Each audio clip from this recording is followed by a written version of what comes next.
I sent my birthday invites first. 2 weeks later, my brother announced his barbecue party. On the same day, not a single person from my family came to my birthday, not even my wife and daughter. As I cut the cake, my wife texted, "Call me. Urgent." I looked at the message and smiled. 52 missed calls. You know what's funny about planning your own birthday? You start with this ridiculous optimism like some kind of delusional Hallmark card come to life. There I was, 3 weeks out, scrolling through restaurant websites like I was planning the damn Academy Awards. I had it all mapped out in my head. The perfect evening at Marcello's, this cozy little Italian joint downtown where the breadsticks are warm and the wine doesn't cost more than my mortgage payment. Simple but meaningful, right? That's what I kept telling myself as I sent out those invites. God, I was such a sucker. I actually spent 45 minutes crafting the perfect text message to my family. Casual enough that they wouldn't think I was desperate, but specific enough that they'd know this mattered to me. Hey everyone, birthday dinner at Marcello's on Saturday the 18th, 7:00 p.m. Hope to see you there. Complete with that stupid smiley face emoji that I immediately regretted, but was too proud to follow up with a correction. The responses came in like clockwork. Mom, sounds lovely, sweetheart. Dad, looking forward to it, son. My brother Ryan hit me back with a thumbs up emoji, which in retrospect should have been my first red flag. When has Ryan ever been that efficient with communication? The guy takes 3 business days to respond to what's up. Julia wasn't on it from the beginning. Obviously, she had to be. We share a damn calendar app. Every doctor's appointment, every parent-teacher conference, every oil change is color-coded and synced between our phones like we're running some kind of suburban corporation. She knew about my birthday dinner the second I booked the reservation. Hell, she probably got the notification before I did. And Sophie, my sweet 16-year-old daughter who suddenly thinks I'm about as cool as a fanny pack at a music festival. Even she seemed genuinely excited. That sounds really nice, Dad, she said, looking up from her phone for approximately 2.3 seconds, which for Sophie basically constitutes a standing ovation. So, there I was, riding high on this wave of family togetherness, already picturing the Instagram-worthy moment when they bring out the cake and everyone would sing that awkward happy birthday song that somehow gets slower and more off-key with every verse. I even had Julia call ahead to make sure they had those little sparkler candles. You know, the ones that make everything look festive, but are actually a fire hazard waiting to happen. The week leading up to my birthday, I was like a kid counting down to Christmas. I caught myself humming in the shower, being extra nice to my coworkers, even letting that jackass Henderson cut in line at the coffee shop because, hey, life was good. My family was going to be there. We were going to laugh, share stories, and for one night, I was going to be the center of attention in the best possible way. Saturday rolled around and I spent the morning cleaning the house like Martha Stewart was coming for inspection. Because after dinner, everyone was going to come back here for cake. Real cake. Not some grocery store sheet cake with flowers that looked like they were drawn by a colorblind toddler, but actual honest-to-God chocolate cake from that bakery Julia loves.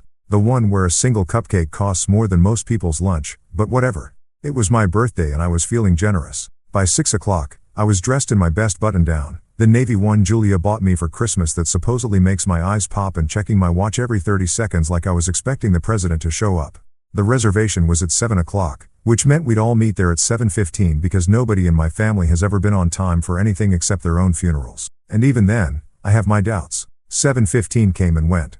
Then 7:30. By 7:45, I was sitting alone at a table for 8, watching the waiter refill my water glass with the kind of pity usually reserved for abandoned puppies. My phone sat on the table like a dead fish, stubbornly silent, except for the occasional notification from some app one downloaded and immediately forgot about. That's when my colleagues started showing up. Bless their hearts, they actually remembered. Jim from accounting appeared first, looking slightly confused about why he was the only one there, followed by Sarah from HR with a bottle of wine she probably picked up at the gas station on the way over. Then the Hendersons from next door shuffled in, looking around like they'd walked into the wrong movie theater. "Where is everyone?" Sarah asked, settling into the chair that was supposed to be Mom's. "Running late," I lied, raising my water glass in a mock toast. "You know how family is, but I knew deep down in that part of your gut where bad news lives before your brain catches up. I already knew they weren't coming." The silence from my phone wasn't traffic delays or last-minute emergencies. It was abandonment with a smile and a thumbs-up emoji. We ordered appetizers. We made small talk about the weather and the latest office drama. Jim told that story about his son's little league game for the 3rd time this month. And I laughed in all the right places because that's what you do when you're desperately trying to pretend your heart isn't slowly cracking like old paint on a porch railing. By 8:30, the waiter brought out my cake. Those sparkler candles I was so excited about flickered and danced while my makeshift family of coworkers and neighbors sang happy birthday with the enthusiasm of people attending a mandatory corporate seminar. I smiled and made a wish, probably something pathetic like, "Let this night end soon," and blew out the candles to polite applause. The silence that followed was deafening. Not the comfortable silence of people enjoying each other's company, but the awkward, heavy silence of people who suddenly realize they're witnessing something deeply sad and don't know whether to acknowledge it or pretend everything's fine. That's when my phone finally bust. You want to know the exact moment I should have seen this train wreck coming? It was 2 weeks after I sent out those birthday invites. Sitting in Mom's kitchen on a Sunday afternoon, watching her fuss over a pot roast like she was performing heart surgery. The whole family was there for one of those mandatory weekly dinners that somehow became a thing after Dad's heart scare last year, because nothing says we care about your health like forcing everyone to gather around a table loaded with enough carbs to fuel a small aircraft. I was actually feeling pretty good about life. My birthday invites have been out in the universe for 14 whole days and nobody had bailed yet. Sure, nobody had RSVP'd either, but in my family, silence basically means, yeah, I'll be there. Unless someone's actively bleeding or getting divorced. I was leaning back in one of Mom's creaky kitchen chairs, the one she refuses to replace because they have character, which is Mom speak for. I'm too stubborn to admit these things are older than disco. That's when Ryan waltzed in with that eating grin he's been perfecting since middle school. You know the one.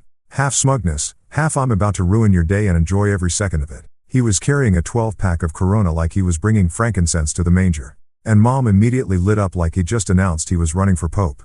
Ryan, honey, you're just in time. I was telling your father about Mrs. Henderson's new fence situation. But Ryan wasn't listening to Mom's riveting saga about property lines and homeowner association drama. No, sir. Ryan had bigger fish to fry. He cracked open a beer because apparently 5 o'clock starts at noon on Sundays in Ryan's world and cleared his throat like he was about to deliver the Gettysburg Address. Actually, Mom, I've got some news, he announced, taking a theatrical swig of his beer. I'm throwing a party. Now, in any normal family, this would have been met with mild interest and maybe a request for details. But this is the family where Ryan once got a standing ovation for successfully parallel parking. So naturally, Mom practically fell off her chair with excitement. A party? How wonderful. What's the occasion? And here it comes, folks. The moment my perfectly planned birthday dinner got nuked from orbit. Just a grand barbecue party, Ryan said, grinning wider than the Grand Canyon. Next Saturday, the 18th. Figured it was time to show everyone how it's really done. The 18th. The exact same day as my birthday dinner. The date that had been marked on the family calendar since the moment I sent those invites.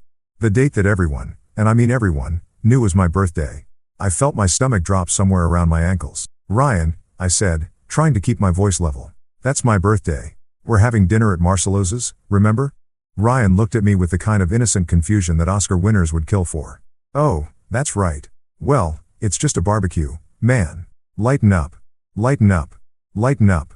Like I was some uptight corporate drone getting bent out of shape over a scheduling conflict instead of his older brother who just watched his birthday get steamrolled by a guy who once called me crying because he couldn't figure out how to work his coffee maker. But everyone's already committed to I started committed. Ryan laughed and it wasn't his usual good-natured chuckle. This was different. Sharper. Come on, bro. It's not like you're getting married again. It's just dinner. Just dinner, right? Just the dinner I've been planning for weeks. Just the one night a year when I'd hope to be the center of attention for reasons other than fixing someone else's problems or mediating someone else's drama. But here's where it gets really good. Instead of backing down or maybe suggesting a different date, Ryan doubled down like he was playing poker with someone else's money. Besides, he continued, warming up to his theme. I've already put deposits down on everything. The pavilion at Riverside Park, the catering truck, the whole 9 yards. This is going to be epic. Epic. Because apparently my little brother had decided to turn my birthday into some kind of competition and he was planning to win by throwing money at it like a drunk lottery winner. Mom, bless her traitorous little heart, was practically vibrating with excitement. Ryan, that sounds absolutely wonderful. How thoughtful of you to plan something so elaborate. Thoughtful. Let me repeat that for the people in the back. Thoughtful.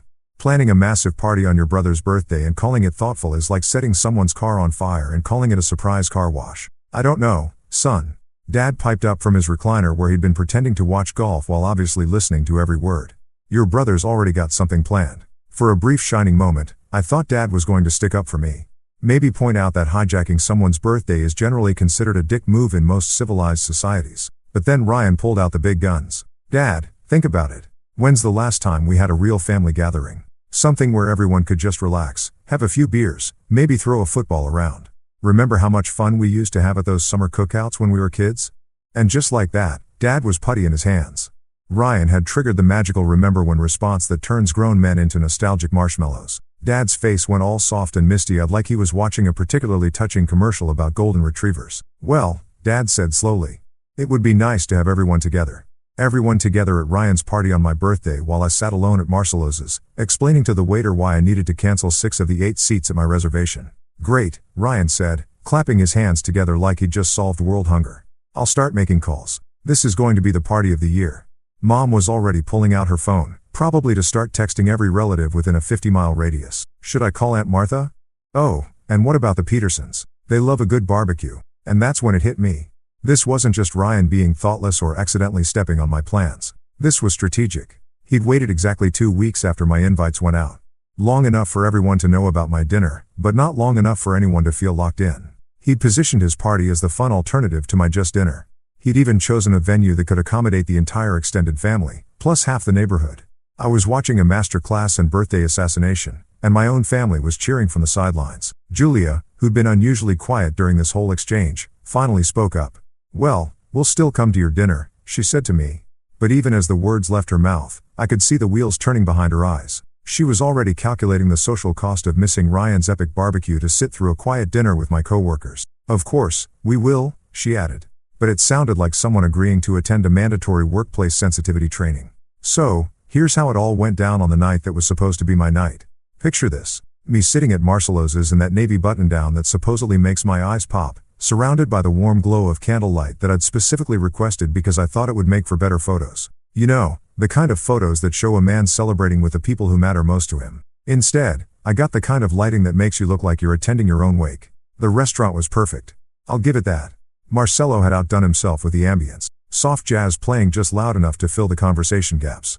The smell of garlic and basil floating through the air like some kind of aromatic hug, and our table positioned right by the window so we could watch the world go by while we celebrated another year of my existence. Too bad the only people watching the world go by were my coworkers and the Hendersons from next door, who kept glancing at their phones like they were expecting a better invitation to materialize. Jim from accounting was doing his best to keep the mood light, regaling us with stories about his weekend golf game that nobody asked for, but everyone politely endured. So there I was, standing over this impossible putt, and I'm thinking to myself, "Jim, this is it. This is your moment of glory." And on he went, while I checked my phone for the 100th time, hoping against hope that maybe Julia had sent some kind of explanation for why my own family had collectively decided to ghost me on my birthday. Sarah from HR had brought that gas station wine I mentioned, and God bless her, she was trying to turn it into something celebratory. "This is actually quite nice," she lied, taking another sip of what was clearly the liquid equivalent of regret. Very bold. The Hendersons were doing the thing older couples do, where they communicate entirely through meaningful looks and subtle head tilts. I caught Mrs. Henderson giving her husband the universal "should we ask about the family" eyebrow raise, and Mr. Henderson responding with the equally universal "absolutely not" headshake. They'd lived next door to us long enough to know that family drama was like quicksand. The more you struggled with it, the deeper you sank. By 8 o'clock, I'd given up pretending that anyone else was coming. The empty chairs around our table weren't fashionably late. They were just empty. Each vacant seat felt like a personal rejection, a physical manifestation of exactly how much I mattered to the people who were supposed to matter most to me. Julia's chair sat there mocking me with its perfectly arranged place setting. Sophie's spot by the window, where she always liked to sit so she could people watch and pretend she wasn't listening to adult conversation, remained untouched. Even Mom's chair, which I'd positioned at what I thought would be the head of the table, stood as a monument to my own pathetic optimism. The waiter, Giovanni, according to his name tag, had been shooting me sympathetic looks all evening. He was probably in his 20s with that earnest enthusiasm that only comes from either being new to the service industry or being professionally Italian. Every time he passed our table, I could see him doing the math, counting the empty chairs against the reservation he'd probably written down as birthday party table of 8. "Perhaps the others will arrive soon," he'd suggested, hopefully around 7:30. Refilling my water glass for the 4th time. "Yeah," I'd replied. "Any minute now." But minutes turned into an hour, and hope turned into that familiar sting of disappointment that sits right behind your sternum like heartburn. Except antacids can't fix this particular burn. The conversation at our makeshift table had taken on that forced quality that happens when everyone's trying really hard to pretend everything is normal while the elephant in the room gets bigger and starts doing the Macarena. We'd exhausted Jim's golf stories, Sarah's latest binge-watching recommendations, and the Hendersons' detailed analysis of their neighbors' new landscaping choices. We were officially running on conversational fumes. That's when Giovanni approached with the cake. "Now, let me tell you about this cake. This wasn't just any cake. This was the chocolate masterpiece from Delacroix Bakery that cost more than most people's car payment. 3 layers of dark chocolate heaven with salted caramel filling and enough ganache to make a grown man weep tears of pure joy. I'd ordered it 2 weeks ago, back when I still believed in things like family loyalty and birthday magic. The baker had even written happy birthday in elegant script across the top, probably assuming it would be surrounded by smiling faces and heartfelt wishes. Instead, it was surrounded by my accountant, my HR rep, and 2 neighbors who were clearly wondering if it would be rude to check the time on their phones. But here's the thing about hitting rock bottom. Sometimes it gives you a weird kind of clarity. As Giovanni set that beautiful cake down in front of me, complete with those sparkler candles that I'd been so excited about, something shifted inside my chest. Not the crushing weight of disappointment I'd been carrying all evening, but something lighter, something almost liberating. The sparklers caught fire with that satisfying hiss and pop that never gets old, casting dancing shadows across the faces of the people who had bothered to show up. These people, Jim with his terrible golf stories, Sarah with her gas station wine, the Hendersons with their meaningful looks, they were here not because they had to be, not because of family obligation or social expectation, but because they'd made the choice to celebrate with me. Make a wish, Sarah said, raising her glass of questionable wine. And you know what I did? I closed my eyes, took a deep breath, and made a wish that surprised even me. I didn't wish for my family to suddenly appear with sheepish apologies and elaborate explanations. I didn't wish for Ryan's barbecue to get rained out or for Julia to have a sudden attack of conscience. I wished for the strength to stop caring so goddamn much. The singing started, then that gloriously awkward rendition of Happy Birthday that somehow gets slower and more off-key every year of your life. But this time it sounded different. Maybe because the voices singing it actually wanted to be there. Maybe because there was something honest about this ragtag group of people who'd shown up just because they liked me, not because DNA or marriage certificates obligated them to. I blew out the candles to genuine applause, and for about 30 seconds, I felt something that might have been contentment. The cake was as amazing as advertised. The company was surprisingly pleasant, and for a brief moment, I thought maybe this birthday wouldn't be a complete disaster. That's when my phone started buzzing against the table like an angry hornet. The phone was doing that thing where it vibrates so aggressively against the table that it starts walking across the surface like some kind of electronic crab having a seizure. Everyone at the table was staring at it, not because they wanted to be nosy, but because it was impossible to ignore the urgent, panicked buzzing that was cutting through our little birthday bubble like a chainsaw through tissue paper. I picked it up and nearly choked on my bite of $70 chocolate cake. 52 missed calls. 52. All from Julia. Now, let me put this in perspective for you. In the 15 years I've been married to this woman, the most missed calls I've ever had from her was maybe 8. And that was when Sophie broke her arm falling off her bike and needed emergency surgery. 52 missed calls is apocalypse-level communication. This is the kind of phone activity that suggests either the house is on fire, someone's in the hospital, or the zombie apocalypse has finally kicked off and she needs to coordinate our survival strategy. The voicemail notifications were stacked up like pancakes at a Sunday brunch. Each little red number taunting me with the urgent desperation of whatever crisis was unfolding in real time while I'd been sitting here eating cake and pretending everything was fine. Everything okay? Sarah asked because apparently my face had gone through enough color changes to qualify as a mood ring. Yeah, I lied, looking at that glowing screen full of digital panic. Just Julia. Just Julia. As if those 2 words could possibly explain the magnitude of whatever storm was brewing on the other end of those 52 unanswered calls. As if I could casually dismiss the fact that my wife, who was supposed to be at my birthday dinner right now, was apparently having some kind of communication meltdown while attending my brother's rival party. The phone buzzed again. Call 53. I stared at that incoming call. Julia's smiling face filling the screen with a photo from our anniversary dinner last year. Back when she still looked at me like I was someone worth celebrating instead of someone whose birthday you could blow off for better barbecue. Her contact name glowed at the top.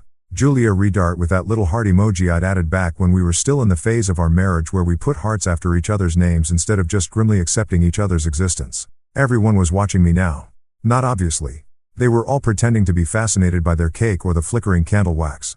But I could feel their collective attention like heat from a campfire. The weight of expectation, the unspoken question hanging in the air. Are you going to answer it? Here's what I should have done. Any reasonable person would have answered that phone, probably stepped outside to take the call and found out what earth-shattering emergency required 53 attempts at contact. Any decent husband would have been concerned, maybe even frightened about what could possibly be so urgent that it required this level of communication assault. But you know what? I wasn't feeling particularly reasonable or decent or husband-like. Instead, I looked at that buzzing phone, at Julia's smiling face mocking me from the screen, and I did something that surprised everyone at the table, including myself. I smiled. Not a fake smile, not one of those tight-lipped, socially acceptable expressions you paste on when you're pretending everything's fine. This was something else entirely. This was the kind of smile that comes from deep in your chest. The kind that starts as a tiny spark of recognition and spreads across your face like sunrise breaking over a mountain range. I was smiling because I finally got it. The cosmic joke of it all. The beautiful, terrible irony that was my life. Here I was sitting at my own birthday dinner, surrounded by people who had actually chosen to be here. And my wife, who had chosen to be somewhere else entirely, was now desperately trying to drag me into whatever drama was unfolding at the party she'd chosen over me. The phone stopped buzzing. Julia's face disappeared from the screen, replaced by the notification that I now had 53 missed calls and what looked like roughly the same number of voicemails. My phone's battery was probably crying from the workout it had just received. "You're not going to answer?" Jim asked, because Jim has never met a boundary he couldn't accidentally cross with his well-meaning concern. "Nope," I said, cutting another piece of cake. This bite tasted even better than the first one. Maybe because it came with a side of liberation. It's my birthday. And that was it. That was the moment everything changed. Right there between the chocolate ganache and the flickering candlelight. Not with some dramatic declaration or a table-flipping tantrum, but with a simple smile and a piece of cake. The Hendersons exchanged one of their meaningful looks. This one clearly falling into the "well, that's interesting" category. Sarah raised her glass of questionable wine in what might have been approval or confusion. It was hard to tell. Giovanni appeared at my elbow with a fresh napkin, probably thinking I'd lost my mind entirely, but I hadn't lost my mind. For the first time in months, maybe years, I felt like I'd found it. The phone stayed silent for exactly 4 minutes and 37 seconds, long enough for me to finish my cake and start on a second piece, because why the hell not? Then it started buzzing again. Call 54. This time, I didn't even look at the screen. I just smiled wider and took another bite of cake, savoring the salted caramel filling while my phone vibrated itself into electronic exhaustion on the table. Around me, the conversation gradually resumed.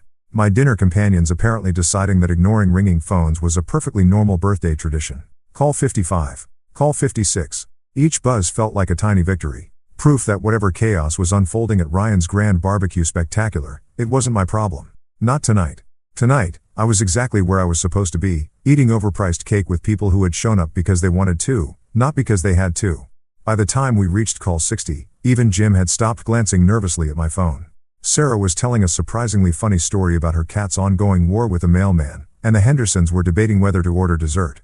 Apparently, my chocolate cake had inspired them to embrace the sweet life. I was laughing, actually laughing at Sarah's cat story. When the buzzing finally stopped, my phone screen went dark, and the silence that followed felt rich and full instead of empty and abandoned. This was what peace sounded like. Not the absence of noise, but the absence of obligation to answer every demand for my attention. That's when I realized something that should have been obvious from the beginning. I wasn't the forgotten one tonight. I wasn't the one sitting alone, desperate and abandoned. I was the one who had walked away. And for the first time in longer than I could remember, I was smiling because I wanted to. You know what's beautiful about modern technology? It lets you experience betrayal in high definition with crystal clear audio and timestamps that tell you exactly when your life went to hell. I discovered this particular joy the next morning, sitting in my kitchen with a cup of coffee that tasted like bitter truth, scrolling through Julia's voicemails like some kind of masochistic archaeologist digging through the ruins of my marriage. The first few messages were what you'd expect from a wife who'd abandoned her husband's birthday dinner.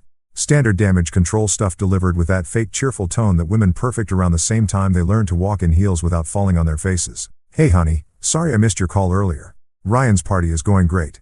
Everyone's asking about you. Call me back when you get this. Okay. Love you. Love you. Sure, Julia."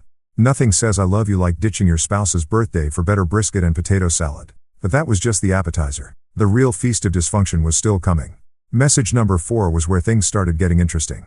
The fake cheer was beginning to crack around the edges like cheap paint in a Florida summer. "Okay, so listen. We have a tiny situation here. The catering truck broke down about an hour ago and apparently they can't get another one until tomorrow. People are starting to get hungry and Ryan's kind of freaking out. Can you maybe call that guy you know who runs the food truck downtown? The one with the tacos? Just call me back." "Okay. The one with the tacos." She met Miguel, who runs Wheels of Steel Taco Company and happens to be one of my clients. A guy I'd helped secure a small business administration loan last year when his original truck got totaled by a drunk driver. A guy who trusted me, who counted on me, who probably would have moved heaven and earth to help me out if I'd asked. But I wasn't the one asking, was I? Message 7 was where Julia's desperation really started to shine through. The fake cheer had been completely abandoned in favor of what I like to call crisis management mode. That special blend of panic and entitlement that emerges when someone realizes their poorly planned party is about to become a social disaster. "Listen, I know you're probably still at dinner, but this is getting bad. Really bad. Ryan spent all his money on the venue and the decorations, and now we have about 60 people here with no food. Your mom is asking where you are, and I don't know what to tell her. Can you please just call Miguel and see if he can come out here? I'll explain everything later. I promise. I'll explain everything later." That's relationship code for I'm going to gaslight you into believing this is somehow your fault, but right now I need you to fix my problems. The beautiful thing about listening to someone's descent into panic in real time is that you can actually hear the moment when their true priorities reveal themselves. For Julia, that moment came around message 12 when the polite request transformed into something closer to demands. Okay, I've been calling you for 2 hours now, and this is getting ridiculous. I get that you're upset about tonight, but Ryan really needs your help. Everyone is looking at me like I should be able to fix this, and I told them you would know what to do.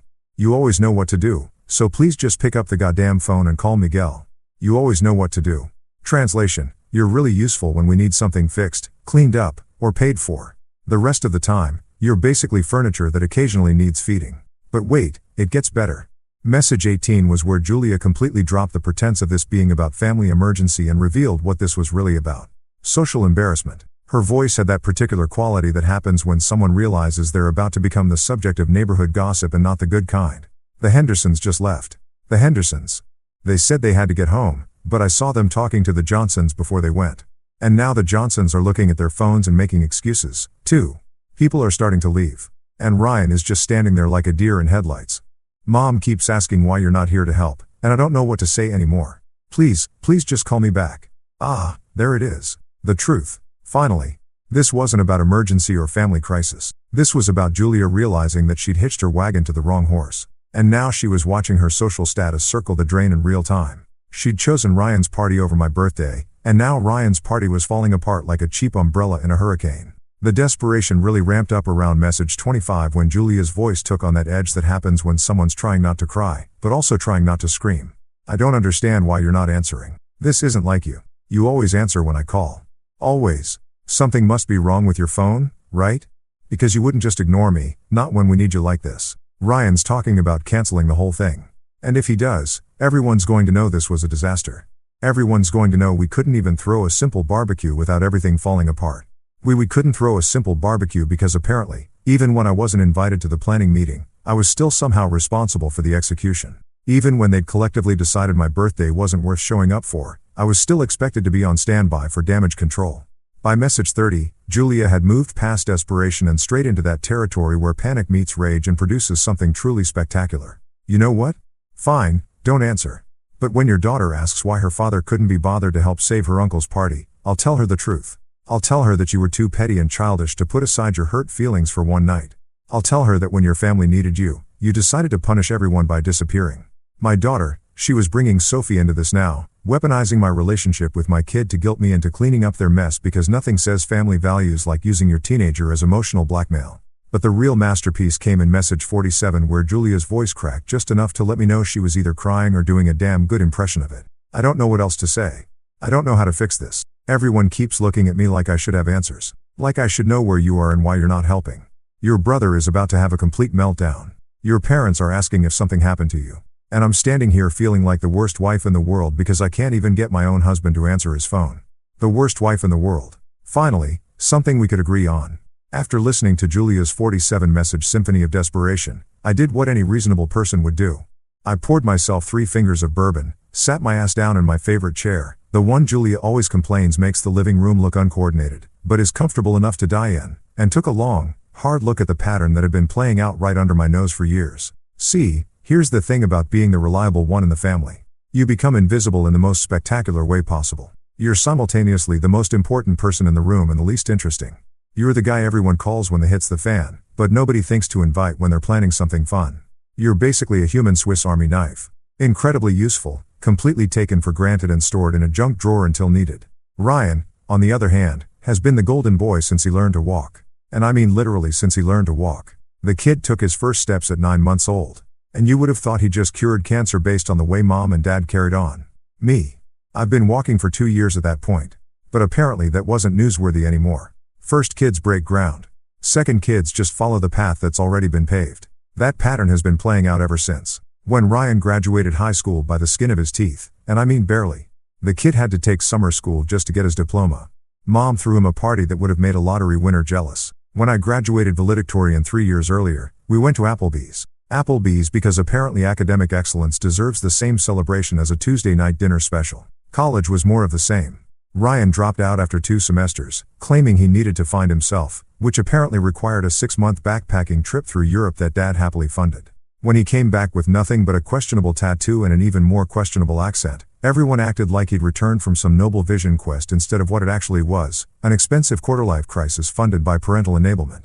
Meanwhile, I was grinding through 4 years of business school, working 2 part-time jobs to pay for textbooks and ramen noodles, making Dean's List every semester while Ryan was finding himself in Amsterdam coffee shops. Did anyone throw me a party when I graduated? Magna cum laude? Take a wild guess. Mom made a nice dinner. Dad gave me a firm handshake. And Ryan was too hungover from his welcome home celebration to even show up. The business failures were the real kicker, though. Ryan has started exactly 3 businesses in his adult life, and all 3 have crashed and burned like the Hindenburg having a bad day. First was the food truck venture. Yeah, the irony of Julia wanting me to call Miguel wasn't lost on me, which lasted exactly 6 months before Ryan discovered that running a business requires things like getting up early and keeping track of money and actually showing up consistently. When that folded, who do you think Dad called to help clean up the financial mess? If you guessed the son who actually knows how to balance a checkbook, you'd be right. I spent 3 weekends going through Ryan's disaster of a filing system, trying to sort out vendor payments and tax obligations while Ryan nursed his wounded ego at various happy hours around town. Business number 2 was even better. A landscaping company that Ryan started with his buddy Jake from high school. These 2 geniuses managed to kill more grass than they planted, showed up to jobs with equipment that barely functioned, and somehow convinced themselves they could run a business based entirely on good vibes and working when we feel like it. Spoiler alert, the market wasn't particularly interested in their feelings. When that venture inevitably imploded, guess who got the panicked phone call about small claims court and angry customer? Guess who spent his own money on a lawyer to keep Ryan from getting sued into oblivion? Guess who never got paid back for that lawyer despite repeated promises that the money was definitely coming next month? And the third business, Jesus Christ, the third business was a masterpiece of delusion. Ryan decided he was going to be a social media influencer. Not for any particular skill or talent, mind you, but because he'd seen some 22-year-old making bank by posting videos of himself eating cereal. Ryan spent $2,000 of mom and dad's money on camera equipment and ring lights, set up what he called his content studio in their basement, and proceeded to create exactly 17 videos that collectively garnered about as much attention as a mime at a death metal concert. But here's what really gets me. Through all of this, through every failed venture and harebrained scheme, Mom and Dad never stopped believing in Ryan's potential. Every failure was just a learning experience. Every disaster was proof that he was gaining valuable life skills. Meanwhile, I was building a successful financial planning practice, buying my first house, getting married, having a kid, boring adult stuff that doesn't come with participation trophies. And Julia, don't even get me started on Julia. When we first started dating, she seemed impressed by my stability, my ambition, my ability to plan more than 5 minutes into the future. She used to joke that I was the adult in her life, the guy who could handle the boring but important stuff while she figured out what she wanted to do with her career. But somewhere along the way, stable became boring and responsible became predictable. Ryan's chaos started looking like adventure. His spontaneity became charming instead of irresponsible. His complete inability to plan ahead transformed from a character flaw into a refreshing approach to life. I watched it happen in real time over the years. Family gatherings where Julio would light up when Ryan walked in, laughing at his stories about whatever ridiculous situation he'd gotten himself into lately. She'd hang on every word of his latest get-rich scheme while I sat there like a piece of furniture, occasionally offering practical advice that nobody wanted to hear. Sophie fell under his spell, too, because of course she did. Uncle Ryan was the fun one, the one who showed up with inappropriate gifts and taught her things I'd specifically asked him not to teach her. Uncle Ryan didn't lecture her about homework or responsibility or thinking about her future. Uncle Ryan just wanted to have a good time. And what 16-year-old doesn't want to be around that energy? So, here I was, sitting in my uncoordinated chair, sipping bourbon that cost more than Ryan's last business plan was worth. Finally seeing the whole picture with painful clarity. I wasn't the overlooked son, the underappreciated husband, the boring father. I was the foundation they all built their lives on, the stable ground they took for granted while they reached for more exciting things. And they just spent my birthday proving exactly how little that foundation meant to them when push came to shove. You know what they say about revenge being a dish best served cold? Well, they're right. But what they don't tell you is that the best revenge starts with proper documentation. And brother, did I have documentation? After sitting in that chair for 3 hours, nursing bourbon and clarity in equal measure, I did what any self-respecting financial planner would do. I got organized. First stop was my phone. Those 52 missed calls weren't just evidence of Julia's panic. They were timestamps of betrayal, a digital paper trail showing exactly when my family's priorities became crystal clear. But the real treasure was in those voicemails, 47 separate audio files of Julia's voice getting progressively more desperate. Each one a perfect little capsule of how quickly family loyalty turns into fix my problems when the chips are down. I sat at my kitchen table with my laptop open, playing each message back and taking notes like I was preparing for the world's most depressing deposition. Message 12. Julia admits she told everyone I would know what to do about their catering disaster. Message 18. She reveals that people are leaving Ryan's party and it's becoming a social embarrassment. Message 25. The first time she tries to guilt me using Sophie. But here's the beautiful thing about people in crisis. They tell the truth. When Julia was panicking about their failed party, she wasn't thinking about how her words might sound later. She was just being honest about what she really thought of me, the reliable fix-it guy who should drop everything to save their asses. Even after they collectively decided my birthday wasn't worth showing up for, I saved every single voicemail to my computer, backed them up to the cloud, and created a folder on my desktop labeled for later. Because if there's one thing 20 years in financial planning has taught me, it's that documentation is everything. People can lie about what they said, what they meant, what they intended. But digital files don't have selective memory. Next, I dove into the social media rabbit hole because if you really want to understand how people feel about you, watch what they post when they think you're not paying attention. Facebook was a gold mine of hypocrisy. Julia's page was littered with photos from Ryan's epic barbecue, all posted in real time while I was sitting alone at Marcelosa's. The timestamps were perfect. 7:23 p.m. Julia posting a selfie with Ryan. Both of them grinning like idiots with the caption, "Family fun time." Right around the time she should have been sitting across from me at dinner. 7:45 p.m. a group shot of everyone at the party, including Mom, Dad, and Sophie, all looking like they were having the time of their lives, posted exactly when she would have been listening to Giovanni sing happy birthday to me and my makeshift family of coworkers. But the real kicker was the 8:30 p.m. post, a picture of the empty catering tables with the caption, "When your food truck breaks down, but family comes first." Readart #BBQBQBQ fail #family time posted literally minutes before she started that panicked calling spree trying to drag me into their mess. Family comes first. I screenshot that one about 6 times because the irony was so thick you could cut it with a knife. Sophie's Instagram was even better because teenagers have zero filter and even less awareness of consequences. Her story from that night was a chronological breakdown of my family's betrayal. Told in the casual, thoughtless way that only a 16-year-old can manage. First post, Uncle Ryan's party is going to be lit. Fire, fire, fire with a picture of the party setup. Posted at 6:15 p.m., 45 minutes before my birthday dinner was supposed to start. Second post, why is the food truck broken, though? Loudly crying face at 7:52 p.m. with a picture of the sad empty serving tables. Third post, Mom's freaking out about Dad, lol. At 8:35 p.m. no picture, just text. But the timing lined up perfectly with Julia's voicemail meltdown. The beauty of Instagram stories is that they disappear after 24 hours unless you save them. So, I saved them. Every single one screenshot and filed away in my growing collection of digital evidence. But the crown jewel of my documentation came from an unexpected source. Mom's Facebook page. See, Mom might be technologically challenged enough to accidentally post photos of her thumb on a regular basis, but she's also the family historian. Every gathering, every celebration, every moment she thinks deserves preserving gets posted with the kind of detailed captions that would make a museum curator proud. And there it was, posted at 9:15 p.m. on the night of my birthday. A long rambling post about Ryan's wonderful barbecue party that included this particularly damning paragraph. So proud of my Ryan for organizing such a lovely gathering. Even though we had some food troubles, truck broke down, everyone pulled together to make it special. Sometimes the best memories come from the unexpected moments. Wish our other son could have been here to help out, but I'm sure he had his reasons. Family is everything, red heart. Wish our other son could have been here to help out. Not wish he could have been here to celebrate with us or hope he's having a nice birthday.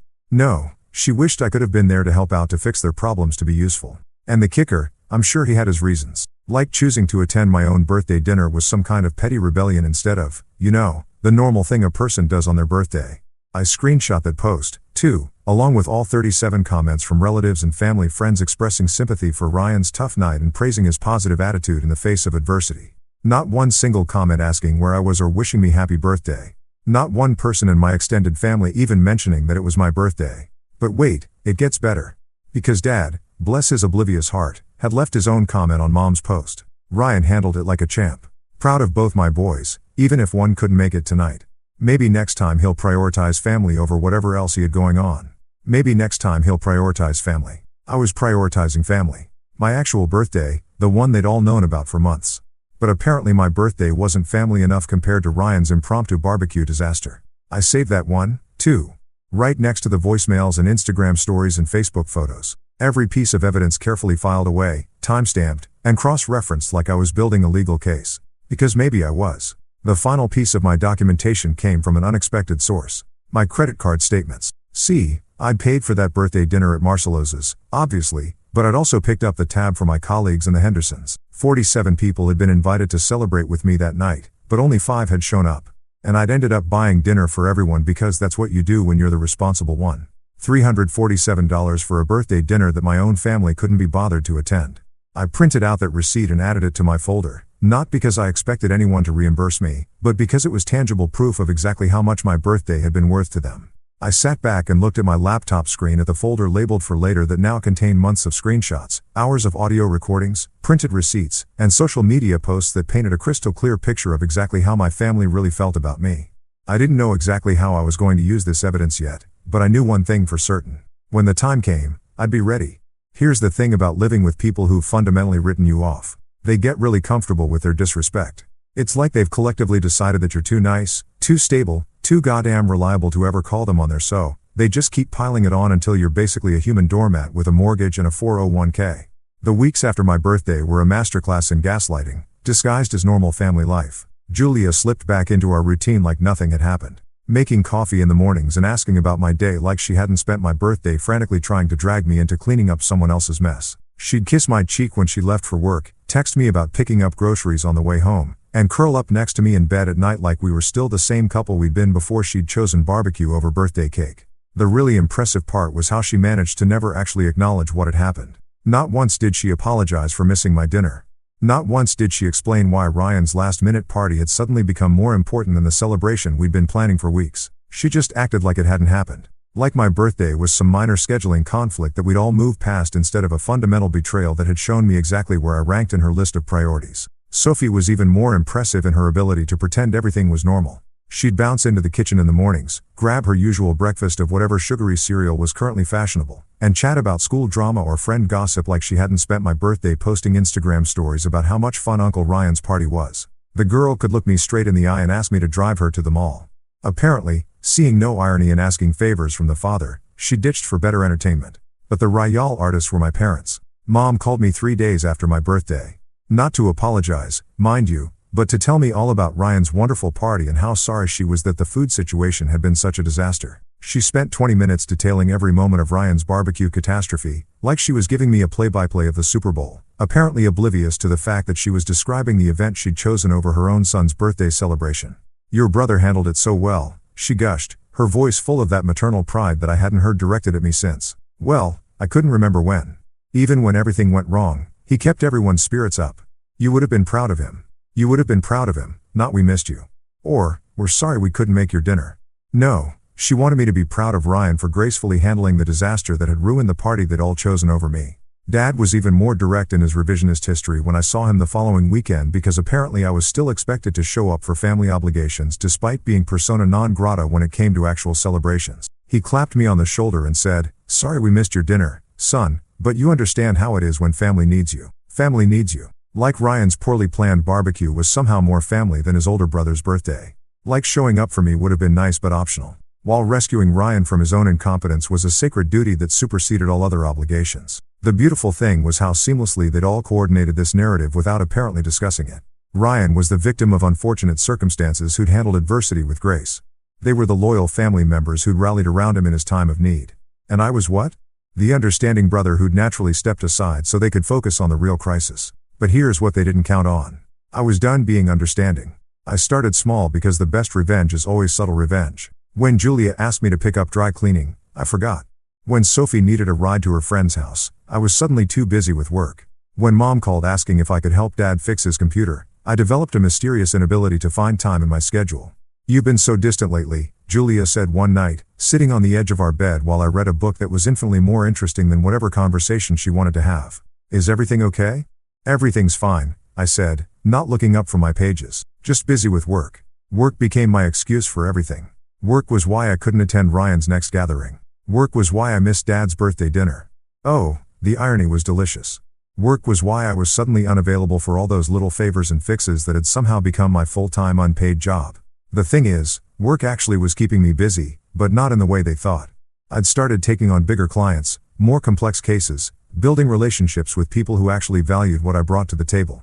My practice was growing, my income was increasing, and for the first time in years, I was being appreciated by people who mattered. I landed the Morrison account in June. A tech executive looking to restructure his entire financial portfolio after a successful IPO. The kind of high-stakes, high-reward client that most financial planners dream about. The kind of deal that required late nights, weekend meetings, and the sort of attention to detail that had always made me good at my job, but apparently boring at parties. When I told Julia about the Morrison deal, about how it was going to significantly increase our household income and set us up for early retirement, she nodded absently and said, "That's nice, honey. Hey, Ryan's thinking about starting another business. Maybe you could help him with the financial planning. I just landed the biggest client of my career, potentially changing our entire financial future." And her response was to suggest I donate my expertise to her brother-in-law's next inevitable failure.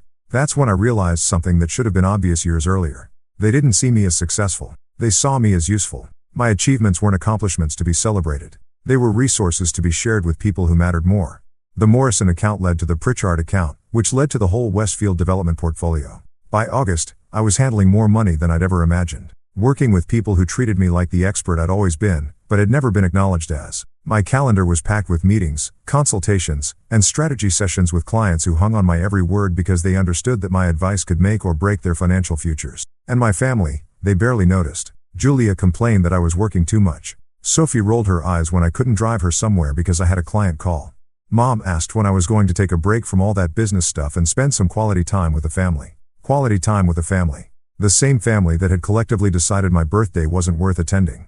The same people who saw my success as an inconvenience that kept me from being available for their convenience. That's when I started planning Ryan's next lesson in consequences. There's something absolutely poetic about watching someone dig their own grave with a party planning shovel.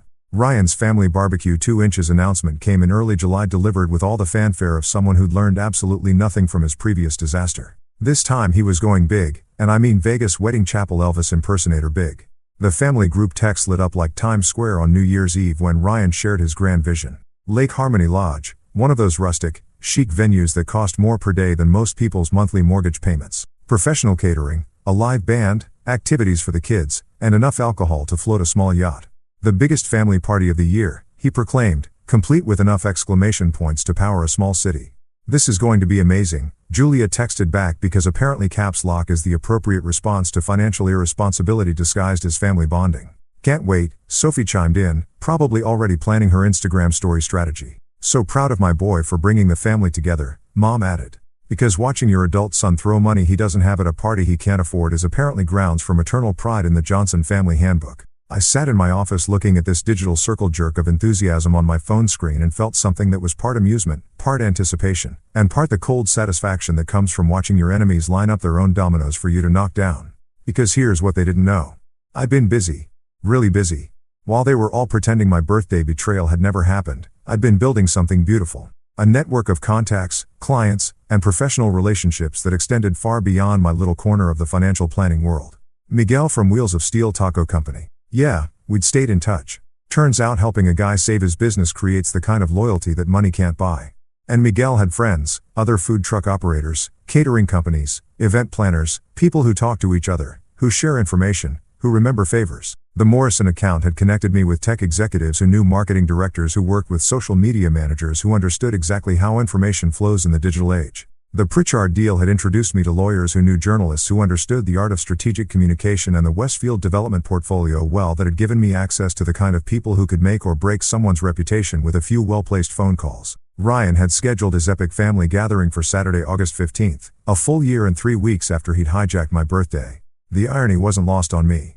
He'd spent an entire year basking in the glory of his first party disaster, retelling the story of how he'd pulled everyone together and made the best of a bad situation, turning his colossal failure into some kind of heroic family legend. But this time was going to be different. This time, I was ready.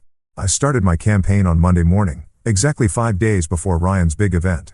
Not with some dramatic confrontation or angry outburst. That's amateur hour stuff. No, I started with a simple email to my network. Professional, calm, matter of fact. The subject line read, sharing some context on family dynamics. The body was a masterpiece of understated devastation. I didn't rant or rave or sound bitter. I simply shared the facts supported by all that beautiful documentation I'd been collecting. Screenshots of Julia's social media posts for my birthday. Timestamped to show exactly when she'd been having fun at Ryan's party instead of attending my dinner. Audio files of her voicemails demonstrating the panic and desperation when Ryan's first party fell apart and they needed me to fix it. But the real kicker was Mom's Facebook post, the one where she'd wished I could have been there to help out. Instead of celebrating my own birthday, I'd annotated it like a legal document, highlighting the key phrases that revealed exactly how my family saw me. Not as someone to celebrate, but as someone to use. I sent this package to select people in my professional and personal network. Not everyone. That would have been overkill. Just the right people, clients who'd become friends, colleagues who knew me well enough to understand the context, neighbors who'd been at my birthday dinner and had seen the empty chairs with their own eyes. The beautiful thing about truth is that it spreads itself. You don't need to push it or promote it or convince people to believe it. You just need to present it clearly and people draw their own conclusions. By Wednesday, the ripple effects were starting. The Hendersons mentioned to the Petersons how they'd witnessed my family's no-show at my birthday. The Petersons told the Johnsons, who told the Millers, who happened to know several people who'd been invited to Ryan's big lakeside extravaganza. Miguel, bless his entrepreneurial heart, shared the story with his network of food service providers, not out of malice, but out of genuine disbelief that anyone would treat family that way. Word spread through the catering community like wildfire. The Johnson family were the kind of people who'd abandon their own son's birthday celebration, then panic call him to fix their problems when their own event fell apart. By Thursday, my story had reached the social media managers and marketing directors in my professional network. These people understood narrative, understood how perception shapes reality in the digital age. They didn't do anything dramatic. They just shared the story with their own networks, framing it as an example of how some families prioritize image over substance. But the master stroke came Friday morning, 18 hours before Ryan's party was scheduled to begin. I'd saved the best for last. A carefully curated package of evidence sent to every single person who'd been invited to Ryan's lakeside celebration. Not just my family's evidence, but context. Screenshots showing the timeline of events for my birthday. Audio clips of Julia's increasingly desperate voicemails. Social media posts proving that they'd all chosen Ryan's first party over my birthday, then expected me to bail them out when it failed. The message was simple. Thought you should know what kind of people you're celebrating with this weekend. I sent it at 8:47 a.m. on Friday, just as people were checking their phones with their morning coffee, planning their weekend, getting excited about Ryan's big party. Then I sat back and waited for the consequences to unfold. You know what they say about history repeating itself. Sometimes it doesn't just repeat. Sometimes it comes back with interest compound annually and delivers a return on investment that would make Warren Buffett weep with joy. By 3:00 p.m. on Saturday afternoon, exactly 24 hours after I'd sent my truth bombs into the digital stratosphere, my phone started buzzing with the familiar rhythm of panic that I'd heard once before. Almost exactly 1 year ago. Except this time, I was ready for it. This time, I was sitting in my backyard with a cold beer, my laptop open to the folder labeled Mission Accomplished, watching the beautiful chaos unfold in real time through social media notifications and increasingly frantic family communications. The first sign that my plan was working came from an unexpected source, the Lake Harmony Lodge's Instagram account. They posted a cheerful welcome to the Johnson family celebration message at noon, complete with photos of their beautifully decorated pavilion and professionally arranged buffet tables. By 2:30 p.m., they'd quietly deleted the post. By 3:15 p.m., they'd posted a generic beautiful Saturday at the lodge message with no mention of any specific event. That's when my phone started its familiar dance of desperation. Julia, call number 1. I watched her name light up the screen, that same smiling photo from our anniversary dinner, and took a long, satisfying sip of my beer. Ryan, call number 2, then 3, then 4. Mom calls 5 through 8 because apparently panic makes her forget that leaving 4 voicemails in a row isn't actually more effective than leaving 1. The beautiful thing about being prepared for chaos is that you can actually enjoy it. I'd learned my lesson from last year's birthday disaster. This time, I wasn't going to sit there wondering what was happening.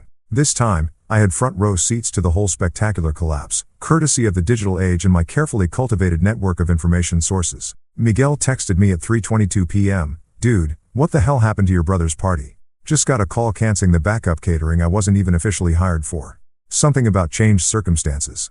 Sarah from my office, remember Sarah with the gas station wine, sent me a screenshot at 3:35 p.m. Someone in her neighborhood Facebook group had posted asking if anyone knew the real story about the Johnson family drama because apparently the gossip had reached suburban social media faster than a wildfire in drought season. But the real entertainment came from watching Ryan's social media accounts. The man had been posting updates about his epic family gathering all week, building anticipation like he was promoting a major concert. Photos of the venue scouting, videos of him explaining his vision for the perfect family celebration, countdown posts with inspirational quotes about the importance of bringing people together. At 3:47 p.m., he posted a single line. "Due to unforeseen circumstances, today's event has been postponed. Thanks for understanding." Unforeseen circumstances like the consequences of your own actions are some kind of natural disaster that nobody could have predicted. The comments on that post were a masterclass in social media schadenfreude. People asking what happened, expressing concern, offering help, but also increasingly people who'd clearly heard the real story and were asking pointed questions about family loyalty and priorities. Hope everything's okay.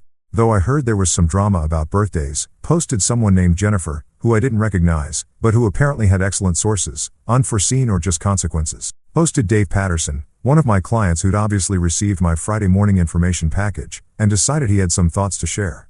My phone had reached 37 missed calls by 4:00 p.m. distributed across all the usual suspects. Julia was leading the pack with 14 attempts, followed by Ryan with 11, Mom with 8, and even Dad with 4, which was remarkable considering Dad usually communicates exclusively through grunts and disappointed looks. That's when Sophie finally joined the party. Call number 38 came from my daughter, and for just a moment, I felt a tiny pang of something that might have been guilt. Sophie was 16, caught in the middle of adult dysfunction, probably confused and embarrassed by whatever social media nightmare was unfolding around her friends. But then I remembered her Instagram story from my birthday.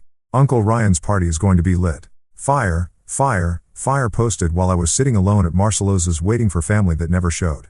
Call 38 went unanswered, just like the 37 before it. The voicemails started piling up like snow in a blizzard. Each one a little more desperate, a little more revealing than the last. I didn't listen to them immediately. Part of the joy was letting them accumulate, letting the panic build to a crescendo before I finally tuned in to hear what they had to say. But Julia's texts were immediate and increasingly frantic. Call me right now. Whatever you think you're doing, stop. People are leaving. Everyone's asking questions. What did you do? This is our family you're destroying. Our family. Our family.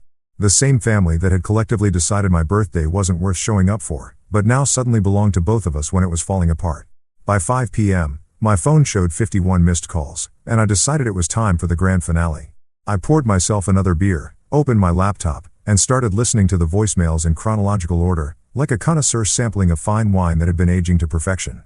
Julia's first message was all fake, calm, and damage control. Hey honey, there's been some kind of misunderstanding about Ryan's party. Can you call me back so we can clear this up? Some people are saying they received some kind of email, and I'm sure it's all just a big mix-up. A big mix-up. Like accidentally sending documented evidence of their betrayal was some kind of technical glitch instead of a deliberate choice. Ryan's messages were more direct. What the man? What the did you do? People are canceling. The caterer wants to know if we're still having the party and Mom's crying. Call me back. Mom's crying. Well, that was new. In all my years of being the reliable, overlooked, taken for granted son, I'd never managed to make Mom cry. But apparently facing the consequences of treating me like garbage was emotionally challenging for her. Dad's voicemails were the most interesting because Dad doesn't usually do emotional expression beyond mild disappointment and occasional pride in Ryan's latest failure. But desperation had apparently unlocked a whole new range of paternal communication. Son, I don't know what's going on, but your mother is beside herself. People are calling asking about some kind of family drama and Ryan's party is falling apart. I know we haven't always. Look, can you just call us back? Please, please. When was the last time my father had said please to me about anything? But the real masterpiece came in voicemail 43 when Julia finally dropped all pretense and revealed exactly what this was really about. You want to destroy our family because you're upset about a birthday party? A birthday party? You're willing to humiliate us in front of everyone we know because we missed one dinner. This is insane. This is cruel. And this isn't the man I married. The man I married was better than this. He was mature enough to handle disappointment without burning everything down out of spite. The man she married, the reliable fixer, the understanding doormat, the guy who would swallow his hurt feelings and show up anyway when they needed something. The man who would prioritize their comfort over his own dignity, who would smile and pretend everything was fine while they treated him like he didn't matter. She was right. The man she married would never have done this. But that man was gone, replaced by someone who understood his own worth and wasn't afraid to defend it.